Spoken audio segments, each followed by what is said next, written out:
हिंदुस्तान मेरी जान। क्या आपने कभी सोचा है कि आजादी की नींव कितनी गहरी होती है? कितने सपनों से, कितनी कहानियों से, कितने बलिदानों से बनती है एक आजाद देश की बुनियाद। नमस्ते एंड जय हिंद के साथ मैं आरजे ऋतु रॉय, आपकी होस्ट और दोस्त, लेकर आई हूं आज जिंदगी से का एक बहुत ही स्पेशल एपिसोड, क्योंकि आज का दिन भी बहुत स्पेशल है। आज का दिन बहुत खास है। आज हम बात करेंगे अपने देश के रिपब्लिक डे की, उस दिन की जब हमारी आजादी ने एक नया रूप लिया था। पहले मैं आपको एक नज़म सुनाना चाहूंगी। संविधान की नींव पर खड़ा है देश हमारा। संविधान की नींव पर खड़ा है देश हमारा। हर शब्द में लिखा है आजादी का नारा। यूनिटी इन डाइवर्सिटी का ये अनमोल खजाना। हर रंग, हर भाषा में हिंदुस्तान का तराना। सही कहा ना मैंने? 26 जनवरी 1950 ये सिर्फ एक डेट नहीं है, ये वो दिन है जब हमारे देश ने दुनिया को दिखाया कि डेमोक्रेसी की ताकत क्या होती है। जब हमने दुनिया के सामने प्रूव किया कि डाइवर्सिटी हमारी वीकनेस नहीं, स्ट्रेंथ है। आज मैं आपसे यूजुअल टॉक नहीं, अलग से देशभक्ति की बातें करना चाहती हूँ।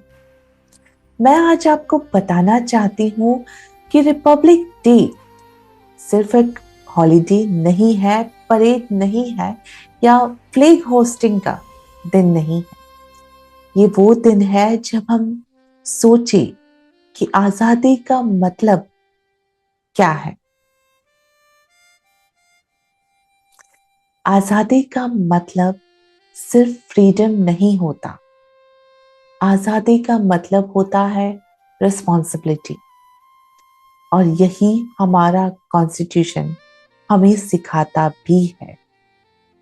सोचो सोचो, जब कोई चिड़िया पिंजरे से आजाद होती है तो उसे उड़ना भी आना चाहिए ना। उसी तरह आजादी के साथ ये समझना भी जरूरी है कि इसे संभालना कैसे है। आपको अपनी आजादी को कैसे संभालना है, मैं आपको समझाती हूं आजादी और रिस्पॉन्सिबिलिटी का रिश्ता। जब कॉन्स्टिट्यूशन कहता है फ्रीडम ऑफ स्पीच, तब ये भी कहता है स्पीक विथ रिस्पेक्ट। जब कॉन्स्टिट्यूशन कहता है राइट टू रिलीजियन, तब ये भी कहता है कि रिस्पेक्ट ऑल रिलीजन्स। जब कॉन्स्टिट्यूशन कहता है राइट टू इक्वालिटी, तब ये भी कहता है कि ट्रीट ऑल एज इक्वल्स, है ना? कभी आपने इस पर ध्यान दिया है? ये आजादी की रिस्पॉन्सिबिलिटी क्या है? जब हम वोट डालने की आजादी पाते हैं ना, तब सोच समझकर वोट डालने की रिस्पॉन्सिबिलिटी भी मिलती है। जब हम अपनी बात कहने की आजादी पाते हैं, तब दूसरों की बात सुनने की रिस्पॉन्सिबिलिटी भी मिलती है। जब हम अपने धर्म को मानने की आजादी पाते हैं, तब दूसरे धर्मों का सम्मान देने की रिस्पॉन्सिबिलिटी भी मिलती है। और ये रिस्पॉन्सिबिलिटी सिर्फ बड़े डिसीजंस में नहीं, डेली लाइफ में भी दिखती है। जैसे कि ट्रैफिक सिग्नल पे रुकना, ये भी आजादी की रिस्पॉन्सिबिलिटी है। पब्लिक प्रॉपर्टी की केयर करना, ये भी आजादी की रिस्पॉन्सिबिलिटी है। टैक्स टाइम पे भरना भी आजादी की रिस्पॉन्सिबिलिटी है ना? आजादी की उड़ान में रिस्पॉन्सिबिलिटी का बोझ भी है। जो संभल के चलते हैं उन्हीं के लिए ये सौभाग्य है। राइट्स और ड्यूटीज दोनों पहलू में आजादी के, एक के बिना दूसरा अधूरा सा लगता है ना? नहीं लगता तो लगना चाहिए। हमारा कॉन्स्टिट्यूशन सिर्फ एक डॉक्यूमेंट नहीं है, ये एक लिविंग ब्रीदिंग गाइड है जो हमें सिखाता है कि राइट्स के साथ ड्यूटीज आती है, फ्रीडम के साथ रिस्पॉन्सिबिलिटीज आती है और आजादी के साथ अकाउंटेबिलिटी आती है। जैसे आर्टिकल 21 कहता है राइट टू लाइफ, पर इसका मतलब सिर्फ जीना नहीं, डिग्निटी से जीना है। आर्टिकल 19 कहता है फ्रीडम ऑफ एक्सप्रेशन, पर इसका मतलब सिर्फ बोलना नहीं है, जिम्मेदारी से बोलना है। आर्टिकल 14 कहता है राइट टू इक्वालिटी, पर इसका मतलब सिर्फ बराबर होना नहीं, बराबरी का हक दिलाना भी है। अब मैं आपको कुछ रियल लाइफ एग्जांपल्स देना चाहती हूं। आज के दौर में रिपब्लिक डे का मतलब क्या है? डिजिटल इंडिया के जमाने में टेक्नोलॉजी का यूज रिस्पॉन्सिबल सिटीजन बनने में आप कर सकते हो। सोशल मीडिया पे फेक न्यूज को रोकने में मदद कर सकते हो। डिजिटल लिटरेसी को बढ़ाने में भी हेल्प कर सकते हो। यूथ के लिए इनोवेशन को देश की तरक्की में यूज करना चाहिए। स्टार्टअप कल्चर को सोशल इम्पैक्ट से जोड़ना चाहिए। एजुकेशन को स्किल डेवलपमेंट से कनेक्ट कर सकते हो। और भी बहुत सारी चीजें हैं जो आप कर सकते हो। और एक बात, रिपब्लिक डे सिर्फ गवर्नमेंट की रिस्पॉन्सिबिलिटी नहीं है, ये हर सिटीजन की रिस्पॉन्सिबिलिटी है। पता है कैसे? चलिए मैं आपको बताती हूं कैसे। जब आप ट्रैफिक रूल्स को फॉलो करते हैं तब आप कॉन्स्टिट्यूशन की रिस्पेक्ट करते हैं। जब आप वोट डालने जाते हैं तब आप डेमोक्रेसी को मजबूत करते हैं। जब आप टैक्स टाइम पे भरते हैं तब आप देश की इकोनॉमी में योगदान करते हैं। एक और छोटी सी लाइंस, हर कदम पे आजादी की जिम्मेदारी है साथ। हर कदम पे आजादी की जिम्मेदारी है साथ, हर सिटीजन के कंधे पर देश की तरक्की का हाथ। कॉन्स्टिट्यूशन की किताब में सिर्फ कानून नहीं है, कॉन्स्टिट्यूशन की किताब में सिर्फ कानून नहीं है, सपनों की उड़ान है जो बिल्कुल भारी नहीं है।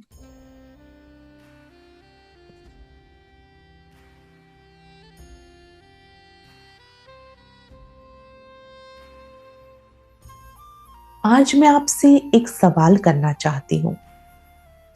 क्या आपने कभी नोटिस किया है कि हमारे देश की ताकत क्या है? हमारे देश की ताकत है यूनिटी इन डाइवर्सिटी। पर ये यूनिटी इन डाइवर्सिटी सिर्फ एक फ्रेज नहीं है, ये हमारी हेरिटेज है, हमारी पहचान है। मैं आपको कुछ एग्जांपल्स देती हूँ जिनसे शायद आपको समझने में आसानी हो।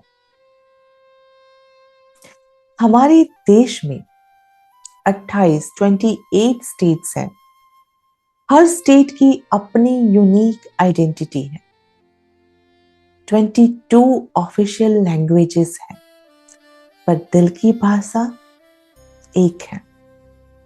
हर 100 किलोमीटर पे कल्चर चेंज होता है, पर ह्यूमैनिटी, इंसानियत सेम रहती है।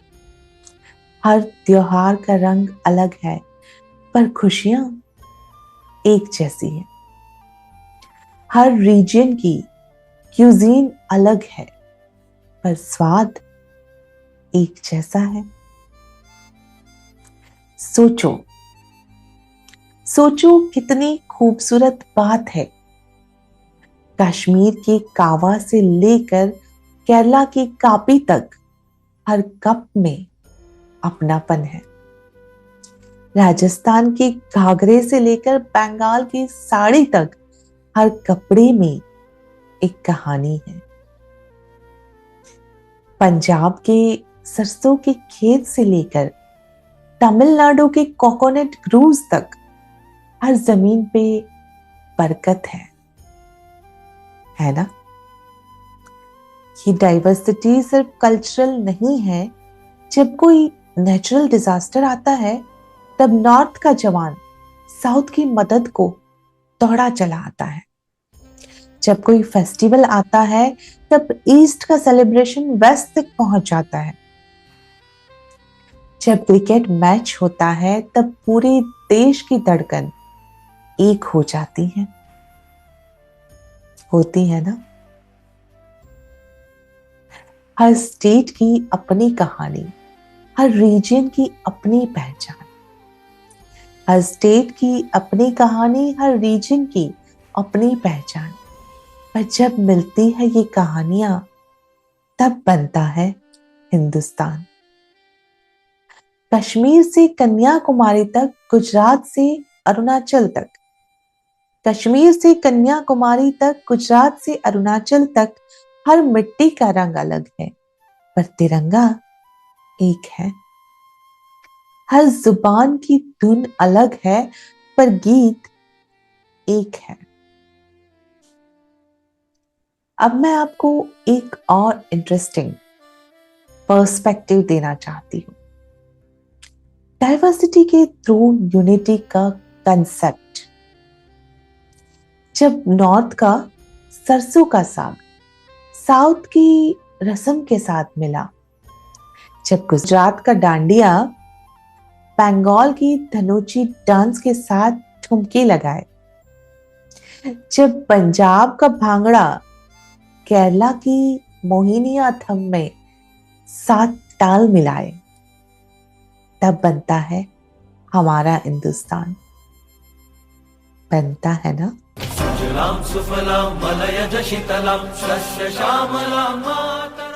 आज मैं आपको एक और गहरी बात भी बताना चाहती हूँ। रिपब्लिक डे सिर्फ पास्ट को याद करने का दिन नहीं है, ये फ्यूचर को डिजाइन करने का दिन भी है।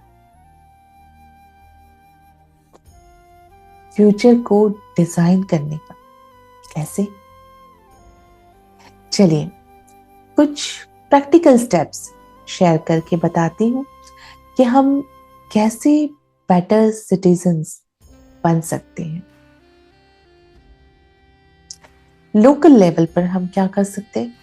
अपने एरिया की क्लीनलीनेस, साफ सफाई मेंटेन कर सकते हैं। कम्युनिटी मीटिंग्स में पार्टिसिपेट कर सकते हैं। लोकल इश्यूज के सॉल्यूशन में हेल्प कर सकते हैं। फिर सोशल लेवल पे बहुत कुछ कर सकते हैं। जैसे कि एजुकेशन की बात करें तो अपनी सोसाइटी के बच्चों को पढ़ाई में हेल्प करें। लोकल लाइब्रेरी या स्टडी ग्रुप स्टार्ट करें। डिजिटल लिटरेसी को प्रमोट करें।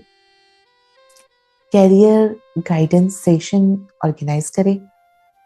स्किल डेवलपमेंट वर्कशॉप्स का भी अरेंजमेंट कर सकते हैं।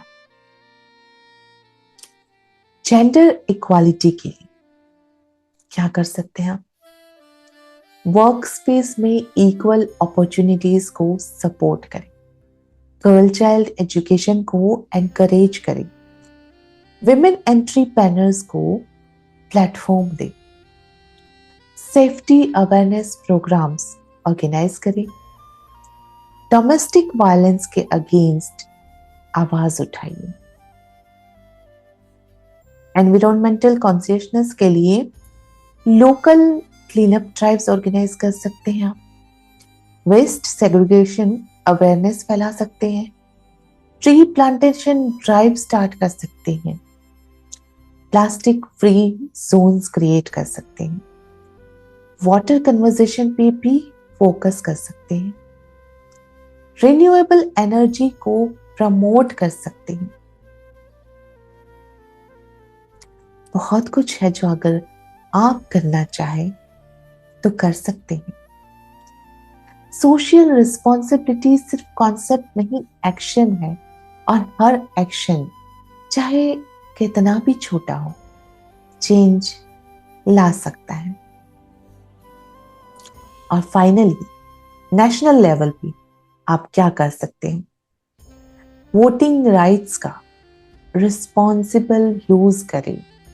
सिर्फ वोट करना है नहीं, वोट कैसे करना है, किसको चुनना है, उस पर ध्यान भी ठीक से देना जरूरी है। टैक्स कंप्लायंस को सीरियसली लें, नेशनल यूनिटी को स्ट्रेंथन करें। और अब मैं आपको एक स्पेशल रिपब्लिक डे चैलेंज देना चाहती हूँ। क्या कहते हो, ले सकते हो चैलेंज? सिंपल है, बहुत सिंपल है। अगले 26 दिन तक हर दिन एक रिस्पॉन्सिबल एक्शन करें। हर दिन एक नेशनल सिंबल के बारे में जानिए। हर दिन एक स्टेट के कल्चर को एक्सप्लोर करें। बस इतना सा करना है। अपने देश के बारे में जितना जानेंगे उतना कम है। संविधान की राह पर चलते जाना है। संविधान की राह पर चलते जाना है। यूनिटी इन डाइवर्सिटी को आगे बढ़ाना है। हर सिटीजन के दिल में देश का सपना है। हर सिटीजन के दिल में देश का सपना है। रिपब्लिक के रंग में रंगना और चमकना है ना?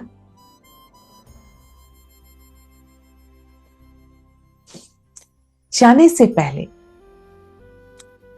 लास्ट में मॉडर्न डे चैलेंजेस के बारे में भी मैं आज बात करना चाहती हूँ, जो हमारे देश के सामने हैं और जिन पर हमें गौर भी करना चाहिए।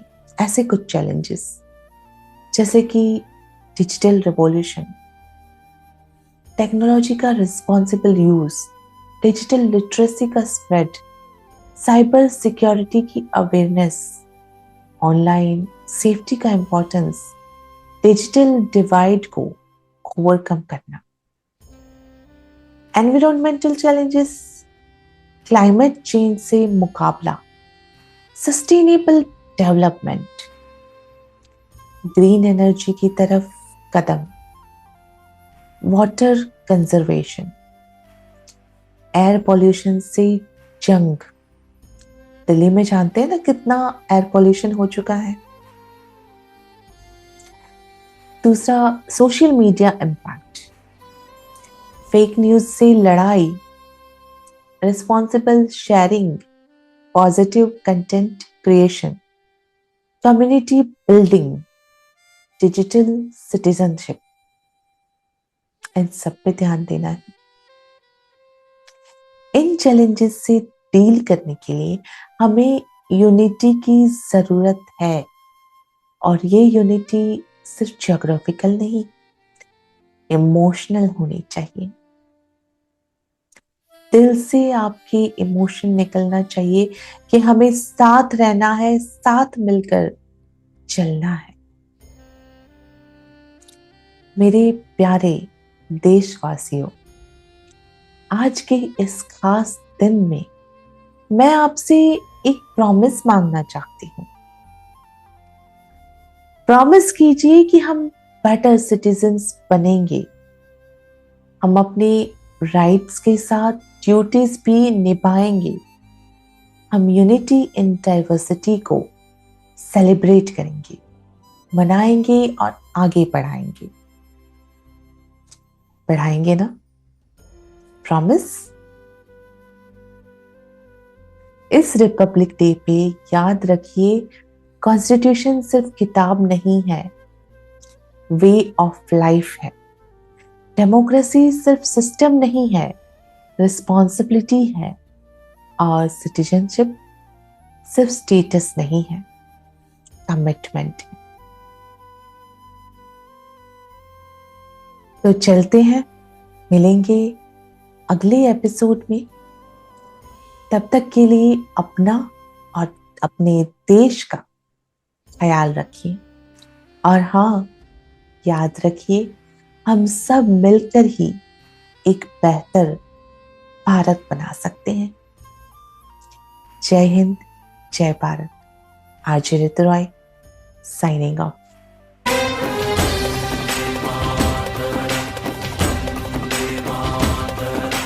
सुजलां सुफलां मलयज शीतलां शस्य श्यामलां मातरं वन्दे